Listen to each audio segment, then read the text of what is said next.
नमस्कार, मी रुशाली यादव सारंग। या बुलेटिनमध्ये आपण बातम्या विस्ताराने पाहणार आहोत।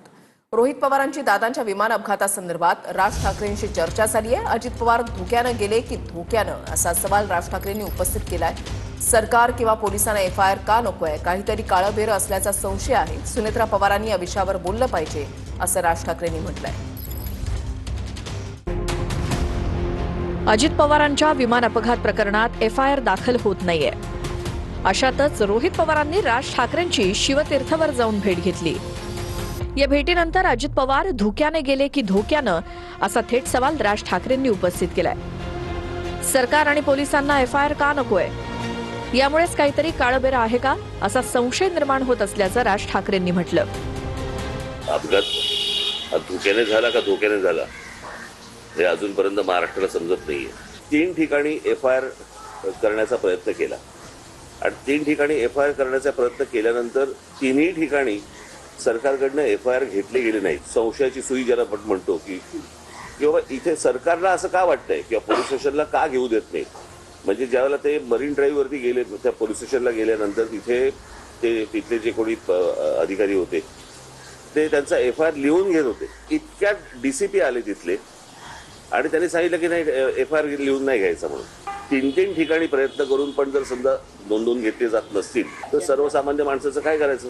तो निव्वळ अपघात असेल, जर तो घातपात नसेल तर त्याला अडथळे सरकारकडनं का आणले जात आहेत। जर समजा एफआयआर नोंदवायला गेलेल्या माणसाला जर तुम्ही अडथळे आणत असाल तर काही काळबेरं आहे का याच्या मागे, असा संशय निर्माण होतोच ना। आणि मला असं वाटतं हे सरकारच संशय निर्माण करते। दरम्यान उपमुख्यमंत्री सुनेत्रा पवारांनी या विषयावरती बोललं पाहिजे असं राज ठाकरेंनी म्हटलंय। तर प्राथमिक अहवाल अद्याप सादर झाला नसल्यामुळे शंका निर्माण झाल्याचं राज ठाकरे म्हणाले। आज सुनेत्रा वहिनी तिकडे बसलेले आहेत, उपमुख्यमंत्री म्हणून बसलेले आहेत। मला असं वाटतं त्यांनी पण या गोष्टींचा विचार केला पाहिजे, कारण त्यांचेच ते पती होते आणि त्यांच्याच पतीच्या अपघाताबद्दलचा हा एफआयआर आहे आणि सरकारकडनं असा दबाव येतोय की तुम्ही एफआयआर घेऊ नका। तर या गोष्टींबद्दल सुनेत्रा वहिनी बोलल्या पाहिजे। मुख्यमंत्री तर बोललेच पाहिजे, पण सुनेत्रा वहिनी देखील बोलल्या पाहिजे। ते मला असं वाटतं ब्लॅक बॉक्सचं पण अजूनपर्यंत काही कळलेलं नाही, काय झालं आणि काय नाही ते। म्हणजे किती विमान किती डिस्ट्रॉय झालं तरी ब्लॅक बॉक्स हा कधी डिस्ट्रॉय होत नसतो, त्याचंही काय झालं अजूनपर्यंत समजत नाहीये। आणि नक्की म्हणजे सरकार मला असं वाटतं की हे संशयाची भूतं नाचवते या सगळ्या गोष्टींच्या मागे। आता ह्याचं काय त्यांना त्याच्यातलं काय राजकारण आहे मला काही माहिती नाही। माझा सोपा फक्त एकच गोष्ट होती की एफआयआर नोंदवून का नाही घेतलं जात आणि तो नोंदवून नये याच्यासाठी सरकार का प्रयत्न करते याची फक्त उत्तर सरकारने द्यावी। दादांना न्याय मिळवून देण्यासाठी प्रयत्न करेन असं राज ठाकरेंनी सांगितल्याचं रोहित पवार म्हणाले। दादांचा मुद्दा घेऊन आपल्या पक्षाच्या माध्यमातून सुद्धा कार्यकर्त्यांच्या मदतीने व आपण स्वतः सुद्धा या विषयाला न्याय मिळाला पाहिजे। इतरही पक्ष नेते, सामान्य लोक, महाराष्ट्राची जनता दादांना न्याय देण्यासाठी प्रयत्न करतच आहेत, पण तुम्ही सुद्धा पाठिंबा ताकद द्यावी अशी विनंती त्यांनी केली। आणि त्यांनी मला सांगितलं विचारायचं कारण नाही, मी नक्कीच दादांबरोबर त्या ठिकाणी असणारे न्याय कसा मिळेल यासाठी मी प्रयत्न करेल। राष्ट्रवादीच्या 4 नेत्यांना रोहित पवारांनी इशारा दिलाय। कोणी नेता सुनेत्रा काकींच्या खांद्यावर हात टाकतो, कोणी ओढतो, महाराष्ट्र बघतोय, सांभाळून वागा असा इशारा रोहित पवारांनी राष्ट्रवादीमधल्या नेत्यांना दिलाय। स्टेजवर उपमुख्यमंत्री सुनेत्रा पवारांशी वागत असताना इतर गोष्टीमध्ये सांभाळून वागा, महाराष्ट्र बघतोय असं म्हणत रोहित पवारांनी दादांच्या राष्ट्रवादीमधल्या 4 नेत्यांवर अप्रत्यक्षपणे निशाणा साधलाय। अजित पवारांच्या राष्ट्रवादीच्या पक्षातील कार्यक्रमातील काही दृश्य समोर आल्यानंतर रोहित पवारांनी हल्लाबोल केलाय। तसंच सुनेत्रा पवार कंट्रोल होतील असं वाटत असेल तर हा भ्रम असल्याचं म्हणतही त्यांनी टीका केली आहे। यावेळी रोहित पवारांनी प्रफुल्ल पटेल आणि सुनील तटकरेंना अप्रत्यक्षपणे लक्ष्य केलंय। तिथं वागत असताना स्टेजवर आणि इतर गोष्टीमध्ये जरा सांभाळून वागा, कारण महाराष्ट्र तिथं बघतोय। काल आम्ही बघत असताना किती वाईट वाटलं। जायला जागा सुद्धा कुठं द्यायची तर ते नेते तिथे ठरवणार। कोणीतरी नेता काकींच्या खांद्यावर हात ठेवतो, कोणीतरी ओढतं। जर कोणाला वाटत असेल की सुनेत्रा काकींना आपण कंट्रोल करू शकतो, दादांना कंट्रोल करता येत नव्हतं पण काकींना करता येईल, तर ते भ्रमात आहेत। थोड्या दिवसानंतर नक्कीच कळेल की ताकद काय असते. मी मागेही एकदा बोललो की हळूहळू ते आता याला राजकीय झालर देतील. हे असे छचुरे धंदे रोहित पवारांकडनं का केले जात आहेत हे आता आपल्याला समजलं पाहिजे. त्यांना हा पक्ष ताब्यात घेऊन आपल्या कब्जामध्ये करण्यासाठी त्यांचा जो प्रयत्न. अजित पर्व कधी संपणार नाही असं म्हणत रोहित पवारांनी सुनील तटकरेंवर पलटवार केलाय की सुनेत्रा पर्व महाराष्ट्रामध्ये आजपासून सुरू झालेला आहे हे मी आवर्जून या ठिकाणी म्हणू इच्छितो. हे सुनेत्रा पर्व उद्याचं महाराष्ट्र घडवण्याचं काम तुमच्या सर्वांच्या साथीतून अतिशय उत्तमपणाने बरबट त्या ठिकाणी करेन. अजित पर्व संपणारच नाही, कारण का लोकांच्या मनामध्ये दादांप्रती प्रेम आहे आणि ही घटना घडली त्याबाबतीत शंका आहे. त्यामुळे दादांना न्याय देण्यासाठी त्या नेत्यांना जर प्रयत्न करायचा असेल तर आज ती वेळ आहे. आज FIR घेण्यासाठी कुठेतरी प्रयत्न करा.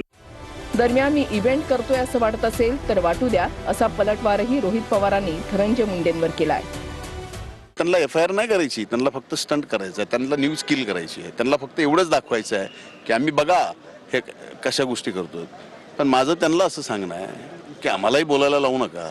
बरं, मी इव्हेंट करतोय असं तुम्ही समजा, तर तुम्ही सत्तेत आहात ना, स्टंट करतोय. तुम्ही सत्तेत आहात ना, FIR हा सगळ्यांचा अधिकार आहे. मी विरोधात आहे म्हणून तुम्ही माझा FIR घेऊन देत नाही, नाही तर घेतला जात नाही. तुम्ही सत्तेत आहात ना, तुम्हाला काय माझ्याबद्दल वाटायचं वाटू द्या. मग सत्तेचा वापर करून तपास काय दिशेनं जातो हे आपण तात्पुरता बाजूला ठेवा. साधा एक FIR करून देण्यासाठी थोडीशी मदत तरी करा. तर महत्व टिकून ठेवण्यासाठी दादांच्या पक्षातील 4 लोक विलिनीकरणाच्या विषयाची चर्चा घडून आणतात अशी टीका रोहित पवारांनी केली आहे. गेल्या काही दिवसांमध्ये विलिनीकरण हे शब्द आम्ही जास्त वापरले का त्यांनी जास्त वापरलेत. अजितदादा पक्षाचे जे कोणी चार जे लोक आहेत त्यांनी काय केलंय तर त्यांनी फक्त हे विषयाला जिवंत ठेवलेलं आहे. का? याच्याशिवाय त्यांचं महत्व तिथं दिसत नाही. दादा गेल्यानंतर काहींचा जणू अडथळा गेला की काय, तर काहींची एक चांडाळ चौकडी कार्यरत झाली असं विकास लवांडेंनी म्हटलंय. पहिल्या दिवसापासून सत्ता मंत्र जपत आहेत या शब्दात विकास लवांडेंनी टीका केली आहे. काल सुनेत्रा पवारांना पत्रकार परिषदेमध्ये बोलायला देखील या चांडाळ चौकडीनं संधी दिली नसल्याची टीका विकास लवांडेंनी केली आहे. विकास लवांडे यांनी टीका केलेली आहे. काल सुनेत्रा पवार यांना राष्ट्रीय अध्यक्षपदी त्यांचं नाव जाहीर केल्यानंतर जी पत्रकार परिषद झाली त्या पत्रकार परिषदेमध्ये त्यांना बोलू न दिल्यामुळे विकास लवांडेंनी टीका केली आहे. अजितदादांच्या कुटुंबियांची हेळसांड होत असल्याचा आरोप शरद पवारांच्या राष्ट्रवादीकडून करण्यात आलाय. विकास लवांडेंनी प्रफुल्ल पटेल, सुनील तटकरे आणि धनंजय मुंडे यांची नावं घेत त्यांना चांडाळ चौकडीचं नाव दिलंय. दादांची तिजोरी ताब्यात घेण्याचा प्रयत्न तटकरेंकडून होतोय तर पटेल राष्ट्रवादीचे मालक होण्याचा प्रयत्न करत असल्याचा आरोप विकास लवांडेंनी केलाय. सुनील तटकरे त्या ठिकाणी दादांची तिजोरी कशी हडप करता येईल त्याच्या कामाला लागलेले आहेत. प्रफुल्ल पटेल पक्षाचा मालक कसं बनता येईल या कामात लागलेले आहेत. या सर्वांना विनंती आहे, दादांच्या घातपाताची चौकशी होत असताना तुम्ही जर काही निदान मदत करत नसाल, निदान अडथळे तरी करू नका. तर विकास लवांडे हे आक्रमक झालेले आहेत. पहिल्या दिवसापासून सत्ता मंत्र जपत आहेत या शब्दामध्ये विकास लवांडे यांच्याकडून टीका करण्यात आली आहे. सुनेत्रा पवार यांना काल बोलायला देखील संधी दिली नाही या शब्दात लवांडेंनी टीका केली आहे. दादांच्या नंतर काहींचा जणू अडथळा गेला की काय आणि चांडाळ चौकडी कार्यरत झालेली आहे या शब्दात विकास लवांडे यांनी आक्रमक होत टीका केलेली आहे. राष्ट्रीय अध्यक्षपदी सुनेत्रा पवार यांचं नाव जाहीर झाल्यानंतर जी पत्रकार परिषद घेण्यात आलेली होती त्या पत्रकार परिषदेमध्ये सुनेत्रा पवारांना बोलू न दिल्यामुळे विकास लवांडे आक्रमक झाले. पुढच्या बातमीकडे वळूयात. मी शब्दाला का बे साल्या अशी मराठी बोलायचो. फडणवीसांनी किस्सा सांगता सभागृहामध्ये एकच हशा पिकला. नागपुरी मराठी भाषेमुळे सुरुवातीच्या काळामध्ये खूप अडचणी आल्या असा एक किस्सा फडणवीसांनी सांगितला. पुण्यामध्ये तर मला बहिष्कृतच केलं असतं असं म्हणत ज्यावेळेला फडणवीसांनी वक्तव्य केलं त्यावेळेला सभागृहामध्ये एकच हशा पिकला. आपली ही भाषा महाराष्ट्रातल्या दर 5-7 किलोमीटरवर कशी बदलते आणि माझ्यासारखा विदर्भातला माणूस मुंबईला आल्यानंतर सुरुवातीच्या काळामध्ये फार आम्हाला अडचणी होत्या. कारण शब्दाला काबे साल्या असं अतिशय सांस्कृतिक मराठी मी बोलायचो.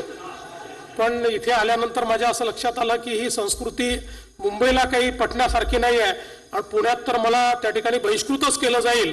त्यामुळे मी आपलं हळूहळू थोडंसं स्वतःला म्हणजे चांगलं मराठी कसं बोलता येईल याच्याकडे मी नेलं. पण प्रत्येक भागातल्या मराठीचा आपला एक गोडवा आहे, तो गोडवा आपल्याला कायमच ठेवायचा आहे. राज्यसभेवर जाण्याची अनेकांची इच्छा आहे आणि त्यात चुकीचं काय? राजन विचारे मला भेटले, दानवेही इच्छुक आहेत असं संजय राऊतांनी म्हटलंय. खैरेंनी सुद्धा इच्छा व्यक्त केली आणि ठाकरे निर्णय घेतील असं संजय राऊतांनी म्हटलंय. महाविकास आघाडीमध्ये तिघांना एकत्र बसून निर्णय घ्यावा लागेल असं देखील राऊतांनी स्पष्ट केलंय. तर मवियामध्ये समन्वय आणि एकोप्याचा अभाव असल्याची टीका उदय सामंतांनी केली आहे. काँग्रेस त्यांचं राजकारण करेल, शिवसेना आपला हक्क कायम ठेवेल, त्यानंतर तिघांना एकत्र बसून विधान परिषद आणि राज्यसभेचा निर्णय हा घ्यावा लागेल. आता आमच्या पक्षामध्ये सुद्धा अनेक लोकांची इच्छा आहे, इच्छा व्यक्त करायला काहीच हरकत नाही ना. तुम्ही ज्यांची नावं सांगितली ते सगळे पक्षातले सक्षम उमेदवार आहेत. राजन विचारे मला या काळात भेटले, हे खरं आहे. ते उद्धवजी नाही भेटले माझ्या माहितीप्रमाणे असं ते सांगत होते. अंबादास दानवे सुद्धा इच्छुक असावेत असं दिसतंय मला मला माहीत नाही, पण आपण नावाजी सांगतात. चंद्रकांत खैऱ्यांचं आणि माझं बोलणं अनेकदा झालं. ते मला सतत फोन करतात की आमचा विचार व्हावा. मी बोललो हा निर्णय आपल्याकडे शिवसेना पक्षप्रमुख घेतात. एकत्र जरी आम्ही बसलो तरी शेवटी अंतिम निर्णय हा शिवसेना पक्षप्रमुख घेतात. पण आमच्या पक्षामध्ये अनेक लोक सक्षम आहेत. महाविकास आघाडीनं कोणाला राज्यसभेचा उमेदवार करावं हा त्यांचा प्रश्न आहे, परंतु त्यांच्यामध्ये समन्वय नाही, त्यांच्यामध्ये एकोपा नाही, त्यांच्यामध्ये एकमत नाही. हे काय आजचीच भाग नाही, हे पूर्वीपासून चालू आहे. फक्त आम्ही काहीतरी शिवसेना शिंदे साहेबांची आणि भाजप यांच्या विरोधामध्ये काहीतरी वेगळं विरोधक म्हणून उभे राहिलेलो आहोत अशा पद्धतीनं दाखवण्याचा आभास त्यांनी 3.5-4 वर्षामध्ये निर्माण केला. पण मतदारांनी सपशेल त्यांचा पराभव केला. रवींद्र चव्हाण राज्यसभा उमेदवारांच्या नावांची यादी घेऊन आता दिल्लीमध्ये पोहोचलेत. रवींद्र चव्हाण राष्ट्रीय अध्यक्ष नितीन नवीन यांची भेट घेणार आहेत. राज्यसभेच्या 4 जागांसाठी 24 जणांच्या नावांची यादी तयार करण्यात आली आणि दिल्लीमधील वरिष्ठ नेते 24 मधून 4 नावं फायनल करणार आहेत.